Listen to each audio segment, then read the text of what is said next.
Hello students, I am Charu Sharma. Today we are going to discuss the chapter Reflection of Light.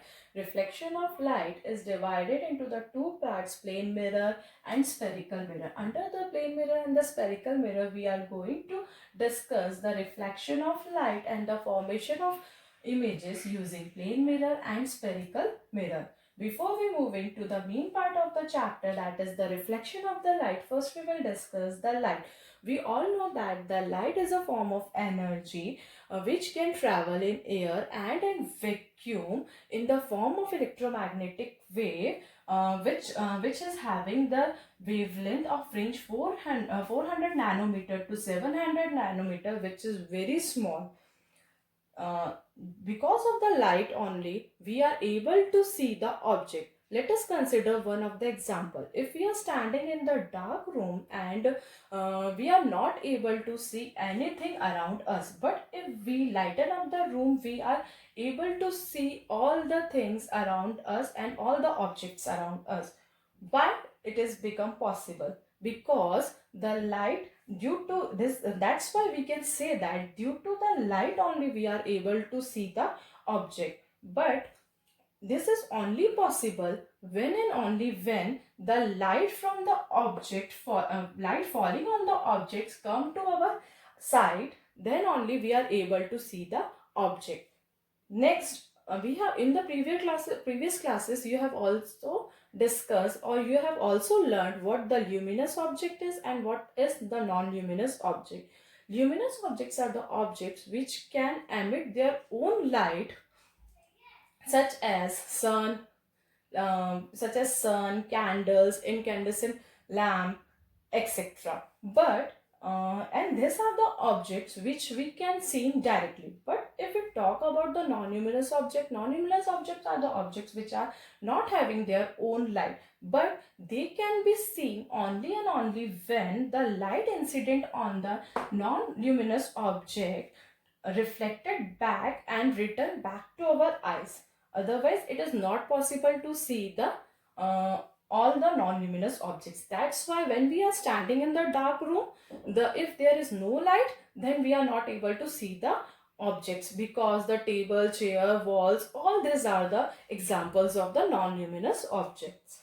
Now, if we have also studied previously that the speed of the light is 3 into 10 raised to power 8 meter per second, and in the water 2.25 into 10 raised to power 8 meter per second, and in the glass 2 into 10 raised to power 8 meter per second. Here we have seen that as we moving down from air to water, water to glass, the speed of the light decreases. Why this happen? Because the water is more denser than the air and the glass is also more denser than the water. Or in the other terms, we can say that air is optically rarer than water and glass, or water is optically rarer than glass. Now let us come to the next topic, reflection of light.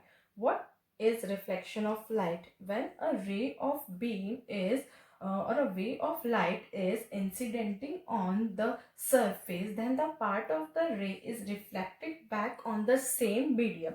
The process of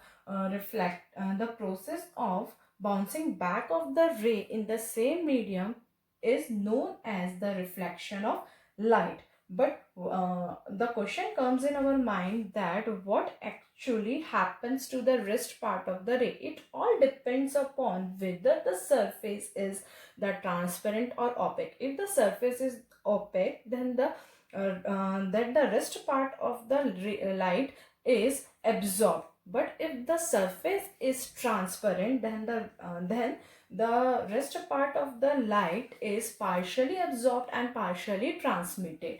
Now, what the reflector is? The surface on which the ray is striking is known as the reflecting surface or the reflector. What is the mirror? Mirror is the glass sheet coated with the silver metal on one side and further with the opaque object uh, to protect the silver surface. Now, here from this diagram we can easily understand that this is the glass slab. This glass slab is coated with the silvered surface, and further with this is the opaque material coating. This is the reflecting surface from which the light is coming and reflected back. If the glass slab is highly polished and silvered, example plane mirror, then almost all the ray or the beam and incidenting on the surface is reflected back.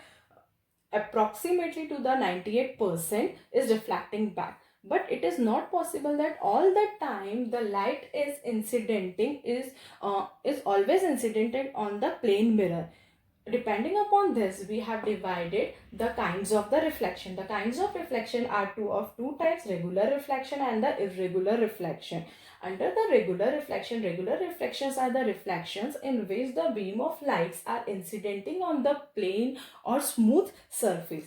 In irregular reflection, the beam of light is incidenting on the normal surface or the rubbed surface. Under the plane in the regular reflection, all the lights which are incidenting on the plane surface are moving in are reflected back in parallel and in the fixed direction. While if we talk about the irregular reflection, the ray which is reflecting back is following the law of reflection, and due to which the reflection of light is in the different direction.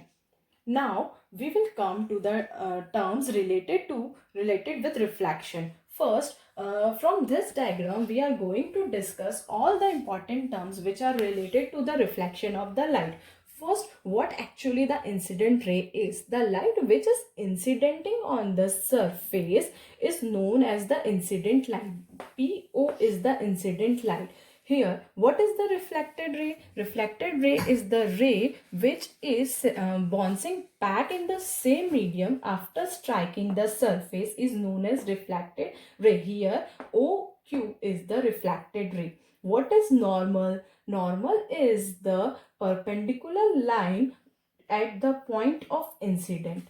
Now, if we talk about the angle of incident, what actually the angle of incident? The angle of incident is the angle PON, and this is known as the angle of incident. Angle of reflection, that is the angle of reflection is the angle between the normal and the reflected ray. That is the angle of reflection is equals to QON. Similarly, the angle of incident is the angle between the normal and the incident ray. That is the angle between angle is PON. Now, let us talk about the point of incident. What actually the point of incident is? The point at which the incident ray is striking on the surface, that point is known as the point of incident. Now, the plane of incident. Plane of incident is the plane in which the incident ray and the normal ray lies. Normal is light. What is the plane of reflection? The plane of reflection is the plane in which the normal and the reflected plane lies. Next is the glance angle of the incident. The glance angle of the incident is the angle between the incident ray and the plane mirror. Similarly, what is the glance angle of the reflection? The glance angle of the reflection is the angle between the reflected ray and the plane mirror. Now let us move to the law of reflection. What actually the law of reflection says? The law of reflection says that the angle of incident is always equals to the angle of reflection, and the second law states that the incident ray, normal ray and the reflected ray all lie in the same plane. Thank you.